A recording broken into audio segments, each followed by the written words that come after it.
নমস্কাৰ, এটা নতুন ভিডিঅ'লৈ সকলোকে স্বাগতম জনাইছোঁ। যিসকল ছাত্ৰ ছাত্ৰীয়ে বি ফাৰ্ম আৰু ডি ফাৰ্ম এণ্ট্ৰেন্স এক্সাম দিছিলা, তোমালোকৰ আজি এণ্ট্ৰেন্স এক্সামৰ ৰিজাল্ট দিছে। গতিকে তোমালোকে ৰিজাল্ট চাবৰ বাবে শ্ৰীমন্ত শংকৰদেৱ ইউনিভাৰ্চিটি ৱেবছাইটটো অ'পেন কৰিব লাগিব। তাৰপিছত ইয়াত যিটো আছে এণ্ট্ৰেন্স এক্সাম বুলি, তাত ক্লিক কৰিব লাগিব। এণ্ট্ৰেন্স এক্সাম ক্লিক কৰাৰ পিছত তললৈ যাবা। তললৈ যোৱাৰ পিছত ফাৰ্মাচী এণ্ট্ৰেন্স এক্সাম 2025 বুলি থাকিব। তাতে application form for pharmacy entrance exam 2025ত চুই দিবা। তাৰপিছত এনেকুৱা পেজ এটা অ'পেন হ'ব। ইয়াত আহি তোমালোকে লগইন ফৰ্মটোত চুই দিবা। তাৰপিছতে তোমালোকৰ এপ্লিকেশ্যন নাম্বাৰ আৰু পাছপৰ্ট দি পেলাই লগইন কৰিবা। তাৰপিছত বাওঁফালে ছাইডত স্ক'ৰ কাৰ্ড বুলি থাকিব, তাতে ক্লিক কৰি তোমালোকে নিজৰ ৰিজাল্টটো চাই ল'ব পাৰিবা।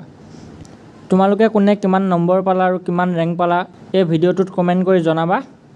আশা কৰোঁ তোমালোকৰ ৰিজাল্ট ভালেই হৈছে। আজিৰ ভিডিঅ'টো ইমানেই আছিল। ভিডিঅ'টো চোৱাৰ বাবে ধন্যবাদ।